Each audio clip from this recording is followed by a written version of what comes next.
নমস্কার বন্ধু বান্ধবরা, আমাদের সামনে আমার একটা খুবই প্রিয় পেশেন্ট আছেন। প্রিয় বলতে গেলে মানে খুব আমাদের ওনার খুব ভরসা আছে। তো ওনার কি সমস্যা ছিল, কেন আমাদের কাছে আসা হলো, কোথায় থেকে উনি এসছেন বা আসেন, একটু ওনার মুখ থেকে আমরা জেনে নিই। আমি মোর দ্যান 5 ইয়ার্স ধরে আমার নেক পেন হতো, মানে মাসেল টাইট হয়ে গেছিল। আমি অনেক ফিজিওথেরাপি শিখেছি, সেখান থেকে রিলিফ বলতে পেতাম, কিন্তু আবার টাইট হয়ে যেত। তো এবার যখন এই বছর আগের বছর নভেম্বর থেকে আমি প্রত্যেকদিন ইটোবাইমার খেতাম একটা পেন কিলার হিসাবে। তো সেখান থেকে আমি জানুয়ারি 6 তারিখে আসি। 6 তারিখে আসি, তো তারপর থেকে স্যার প্রথম দিনই মানে করে দেওয়ার পর থেকে আমার পেন সেরকম ছিলই না। তো প্রত্যেক মাসে আমি মেনটেন্স থেরাপি হিসেবে আসি। আমি কোনো ওয়েট লিফট করতে পারতাম না, কিন্তু এখন আমি জিমে প্রপারলি যাই, উইথ রেগুলার ওয়েট লিফট করি, আমার কোনো প্রবলেম হয় না। মানে আগে আমার মানে ঘুমেরও সমস্যা ছিল, সেই জন্য আমি অনেক মেডিসিন আমাকে নিতে হচ্ছে, মানে সাইকিয়াট্রিস্ট মেডিসিন নিতে হচ্ছে।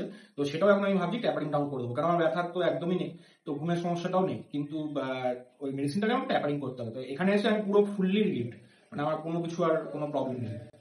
হ্যাঁ, তো আমি কিছু জিনিস অ্যাড করতে চাই। উনি যে বললেন কথাটা যে আমি ভালো আছি, তাও মাসে একবার বা 2 মাসে একবার আমি আসি মেনটেনেন্স থেরাপি বা মেনটেনেন্স চিকিৎসার জন্য। এটা কেন আসা উচিত বা আসলে ভালো হয়? অনেক ব্যথা আছে যেটা আমাদের ট্রিটমেন্ট করে দেওয়ার পরও ফিরে আসতে পারে বিভিন্ন লাইফস্টাইল ফ্যাক্টরস এর জন্য, যেটা আমরা সবসময় অনায়াসে কন্ট্রোল করতে নাও পারি, অনেক সময় আমাদের হাতের বাইরে থাকে। ওইগুলোকে আমরা যদি মাথায় রেখে আমাদের কাছে যদি পেশেন্টরা আসে, আমরা অ্যাডভান্সড ট্রিটমেন্ট করি, যেখানে manual therapy, also known as chiropractic therapy, needle therapy, বিভিন্ন ধরনের পদ্ধতি দিয়ে আমরা চিকিৎসা করি। ওতে কি হয়, যে জিনিসটা বেড়ে যাওয়ার থাকতে থাকতে আমরা ওটাই কমিয়ে দিই, ওটা আর বাড়ে না। জরুরি না যে 1 মাসে একবার মানুষ আসবে, 3 মাসেও আসতে পারে, যে খুব ভালো থাকছে 6 মাসেও আসতে পারে। কিন্তু ইউজুয়ালি আমরা 2-3 মাসের মধ্যে একবার শুধু আসতে বলি। আমরা যে জায়গায় সমস্যা তার আশেপাশেও আমরা ক্যারোপ্র্যাকটিক ট্রিটমেন্ট করি, যাতে জিনিসটা আবার যেন জেগে না উঠে। কেন, যেটা আমি আবার রিপিট করছি, ডিউ টু পুয়ার লাইফস্টাইল, যেটা খুব সহজে কিন্তু এটাকে কন্ট্রোল করা এই যুগে, এই যে মডার্ন যুগ, যেখানে সবকিছু আমরা এত কম্পিটিশনে থাকি, ওটা কন্ট্রোল করা অত সহজ হয় না।